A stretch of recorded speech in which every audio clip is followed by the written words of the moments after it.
Agnes Nandutu is hereby sentenced to imprisonment for 4 years, contrary to section 21(1) Anti-Corruption Act. The period that she spent on remand will be deducted from the 4 years. This date runs from the date of conviction. All the iron sheets that were recovered, they are 1,585 as per the count of court on the 9th of August 2024, shall be returned to the office of the Prime Minister to which they belong. 3, I issue an order that bars the convict from holding any public office for 10 years from the date of conviction. I hereby order that any amounts that she deposited for bail is hereby refunded, because bail has now served its purpose. All the sureties that stood for her are accordingly discharged, and any securities that were deposited for her bail are to be returned to those. Munywanyi wange ebigambo by'owulidde yebadde ensalawo y'omulamuzi olunaku olwayo ng'ennaku z'omwezi 10 Aprili omwaka 2026, era nga yeddiridde oluvannyuma lw'okubeera nti Agnes Nandutu kyazuulibwa nti omusango gwamukka muvi, omusango gw'okubulankanya amabaati. Olunaku olwaleero omulamuzi wa kkooti erwanisa obukenuzi oba gy'oyinza okuyita the Anti-Corruption Court asindise Agnes Nandutu mu kkomera yeebakeyo emyaka 4 bweddu. Wabula ekisinga okubeera ekyennaku, Agnes Nandutu tebamusindise kwebaka luzira myaka 4 gyokka, wabula amugobye ne mu gavumenti.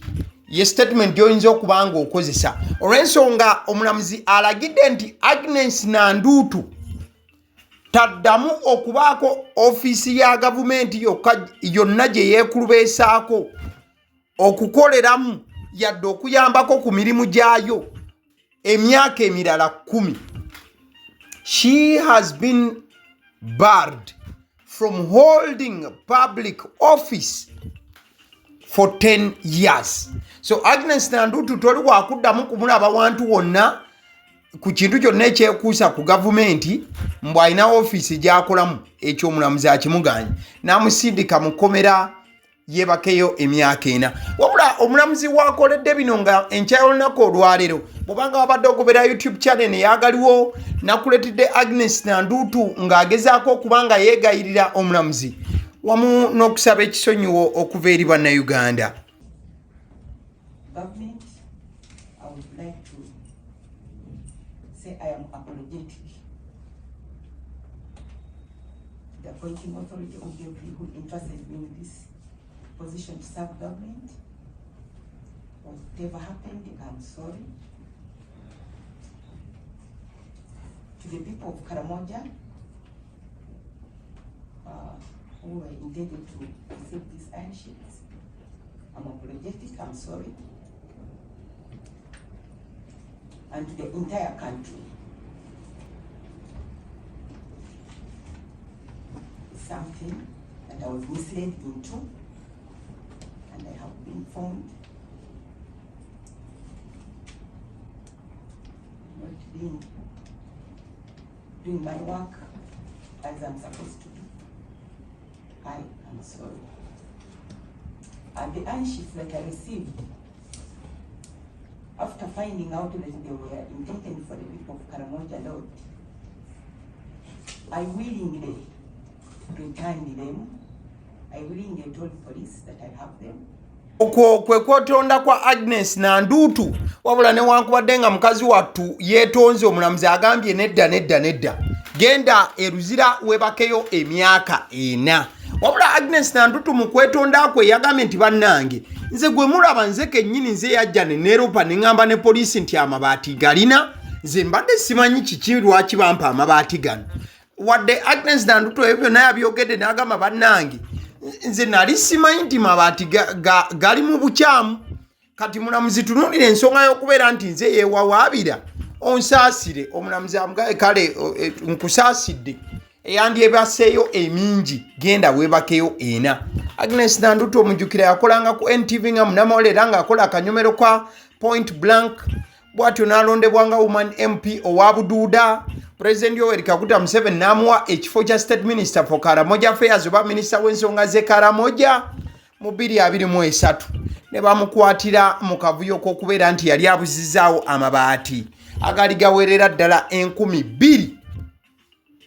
Kati olwaleero kooti emugambye nti agende yeebake emyaka 4.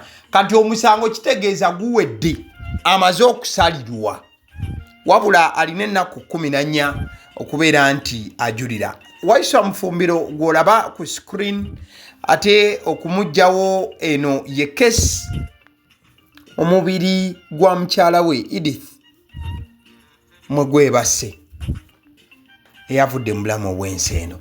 Olunaku olwaleero maama Meria Matembe alidde obuwuka era n'agugumukira president wamu ne gavumenti yonna naddala ku kintu ekikoleddwa okubeera nti Alex Waiswa Mufumbiro takkiriziddwa yadde okugenda okuziika ku mukyala we oba okumukubako eriisa evvannyuma. Maama Meria Matembe ebigambo byabadde nabyo bibadde bikaawu. Era njagala kuyimirira ng'amaliriza ngambe mukulu w'eggwanga lino ne bakulembera nabo mbagambe nti obulume ennaku pain brokenness byonna ebiri mu bannayuganda byonna bye babatuuseeko balina okubyenenya bwe bateenenyeza God is coming out and he runs to us. Omuwala waffe ono Mukama mumpeere ekiwumula ekirungi. God is coming out bigambo bya mukyala Meria Matembe. Kati nno mukadde ke kamu mu lusiriko olugenda maaso wali ekyankwanzi President Yoweri Kaguta Museveni yavuddeyo n'ateeka ababaka bano ku nninga ng'abagamba nti ensi endala bantu bali mu kugenda ku mwezi ffe tuli wano. We also have some land forces here. They are in the Air Force. They are at sea with the Navy at sea. There we are not there. We are just here on land. And some of those countries have forces in the ocean. And then in space. As we are speaking now, one of the satellites of the USA is going around the moon. For us, we are here in Changwanzi.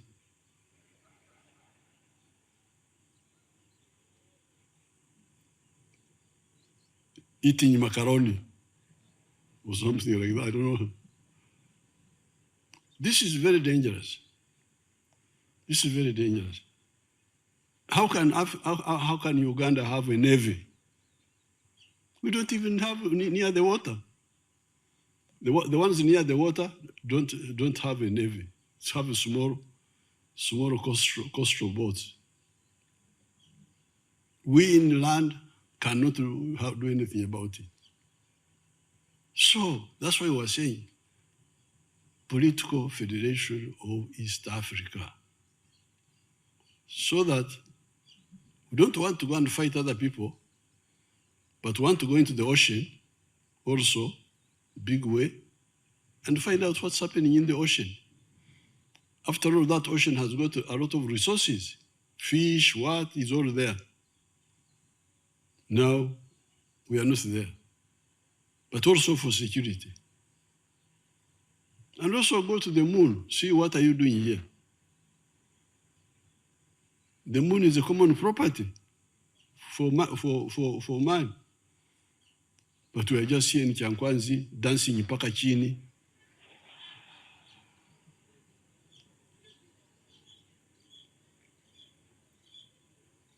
When people are on the moon, looking at us like ants, as if we are ants. Bigambo bya President Yoweri Kaguta Museveni bye yayogeredde wali ekyankwanzi. Yabadde ayogera ku ggwanga lino erya Uganda era nga ali mu kutunuulira ababaka ba parliament nga bwe bali ekyankwanzi ng'abalaga nti Uganda tuli awo tetulina kye tuli mu kukola ky'amaanyi kitiisa n'agamba just tulina bubeezi magye ga ku ttaka amagye ag'oku mazzi tulinga abatalina tetulina byakulwanyisa by'amaanyi biri awo naddala bwe kituuka ku mazzi tuli just wano ku ttaka butaka n'agamba nti naye ensi ezaakula edda bw'azitunuulira zirina amagye nga gatuuka ne ku bisemayanja oba ekiyite ocean nga just amagye gali eyo ku ocean gali eyo galinze bulinzi n'agamba nti kati ensi ezaakula nga za America zizo zitandise n'okugenda mu bwengula n'ayogera ne ku kyokubeera nti eggwanga lya America liina satellite lye gyasindika nga eri ku mwezi bweti etambula bweketta bwe yetooloola n'agamba kyokka bo bali wali kyankwanzi bali mu kulya buli makulooni n'agamba kale kyewunyisa tetulina na navi tetulinaako byakulwanyisa wamu n'ebintu ebituyamba wamu n'ejje ery'oku mazzi ly'ogamba ery'amanyi erinywedde mukadde ke kamu wano nno we yayogeredde ku kyokubeera nti East Africa yeetaaga okukwataganira awamu okubaako ekintu eky'omuzinzi kyesobola okuba ng'ekola naye esobola okuba ng'efuna ejje at least erigenda ku ocean si ekyo kyokka n'agamba nti ne ku mwezi twetaagira ddala okuba nga tugendayo ng'ensi zino za America we zibikola n'agamba nti naye kati laba ababaka ab'enjawulo bali kyankwanzi omulimu gwe bakola gwa kubeera nga bazina paka kiini situka menya mugongo yambuka nga bokkirira n'agamba nti omwezi ogwo gwe mulaba nagwo gwaffe omwezi property yansi yonna okubeera nti egyeyagaliramu kati n'abuuza nti kiki ekitulobera nga bannayuganda wamu ne banna East Africa okubeera nti tusobola okusituka ne twolekera ku mwezi bagamba nti amaaso gaffe galeme kubanga gatunuulira bintu bya ngungu n'ebyensi endala ezaakula zibisobola naffe tubisobola ng'ensi endala ezaakula we zibisobola kati nno mukadde ke kamu omukulu gw'olaba ye honorable Barnabas Tinkasimire bwe yabadde akyaddeko wali ku mukutu ogwa NBS yabuuzizza nti n'ekyankwanzi eno ddala kiki eky'amaanyi ekibeerayo ng'agamba nti abantu bano abagenda ekyankwanzi tebakola kituufu kiba kibatutteyo era ng'agamba nti yo of course yali abaddeko ekyankwanzi n'agamba nti naye ebiteeso eby'amakulu oba ebinene we biba nga bireeteddwa eno tebitera kubeera nga bissibwako mulaka ayina we yagambidde nti in his first term in parliament they developed a well-researched proposal to reduce the government fleet as a cost-saving measure to improve service delivery, but the proposal was presented during the Chankwan's retreat, but it was not taken up as a main agenda. Ngayogera kubimu ku biteeso bye baleeta gye bivuddeko nga ye yakayingira parliament naye byonna babyeyitira kuutwe tebaabifaako era nayogera ne ku kyensonga y'okuba nti bwe batuuka eno ate bafa nnyo ku by'ekibiina ne batafa ku nsonga nkulu. Ekifaananyi ky'olaba kye ky'abasajja abaakwatiddwa poliisi ya Uganda oba abavubuka olunaku olw'eggulo. Poliisi y'e Katwe egamba nti abavubuka bano babadde babba naye nga babbisa majambiya era nti babadde bakola obunyaguluzi mu bitundu by'e Makindye, Kizungu, Salama, Bunga ne Katwe. Bano bakwatiddwa police era lwakuba fesi yazibise. According to the police and credible intelligence, a suspect identified as Olwo alias Tom was arrested along Mubaraka Road in Makindye Division while riding a motorcycle registration number UMA 979. Kati Huju. Upon interrogation, he confessed to being part of an organized gang involved in violent robberies using pangas and motorcycles. Kati waroga yamanyiddwa nga Tom Olwo gwe bakwata ku luguudo awo ku Mubaraka wumba mumanyiye Makindye yali avuga piki mpya UM979 kati obamututte ne bamunyiganyiga kwe kutaaja banne oba okitegeera. So police ng'ekozesa information eyo kwe kugenda mu Kapeke zone Kibuye Parish side awo era nga bakutte abavubuka abawerera ddala 9. Nti bano babadde babbisa mundu, babadde babbisa majambiya era piki ezo z'olaba ze babakutte nazo ne baaba piki mpya nzibu. Ale nzikiriza nkutegeze ku bannaffe aba Honeybites bagamba nti bo omulimu gwe bakola gwa kukolera byakulya eby'abaana abadda ku masomero. Bwe tugamba abaana abadda ku masomero saabo bokka abadda ku masomero wabula n'ababeera ewaka balina package ey'ebyokulya eby'abaana mu line efaananako bwetyo. Gwe bakubire bukubizi obagambe njagala package y'ebyokulya by'abaana abali ku masomero oba abaana abalya ebyokulya. Balina ebyokulya yogera ku daddies, yogera ku binyeebwa, amawogola, yogera ku bagiya, yogera ku cupcakes, yogera ku donuts. Osobola okubafuna ku 0709 78 75 08 ate era mukadde ke kamu bw'oba oyagala ku pizza size yonna era namba y'emu ate era mukadde ke kamu bakola ne cake eza buli mukolo babayita aba Honeybites. Njagala n'okutegeeza ku bannaffe aba Alson Painters UG bano basiizi ba langi era nga balina obukugu mu kusiiga langi era bamanyi ne langi ki egenda ku kizimbe kyo era mu ruumu ki. Tebasobola kuddira langi yandigenze mu kisenge ate ne bagisiiga mu ddiiro ey'omu dining ne bagisiiga mu kinaabiro. Nedda, Alson Painters UG omulimu gw'okusiiga langi bagukugukira ddala. Basiiga ebizimbe okuviira ddala ku ruumu emu paka ku makalina n'amakalina. Gwe bakubire bukubizo bagambe nti Alson Painters UG namaliriza okuzimba ekizimbe kyange. In fact ne bw'oba olina ekizimbe nga kikadde nga olaba langi yakyo efaanana si bulungi, Alson Painters UG bazze kugonjoola nsonga eno. Bakubire ku 0705 1936 be bannaffe aba Alson Painters UG.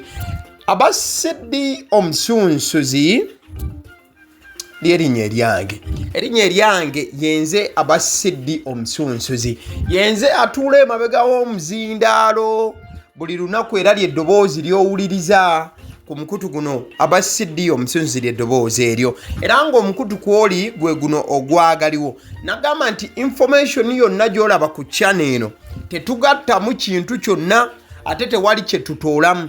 Information nga bw'eba eyingiddewo ffe bwe tugikwata ne tugikuwa. Kati gwe omulabi n'osalawo ki eky'okukozesa information eyo. Kati ky'ogenda okukola mukwano gwange bw'oba omaliriza okulaba vidiyo eno, likinga, commentinga ki ky'olowooza, mukadde ke kamu subscribinga bw'oba nga omukutu guno oli mupya.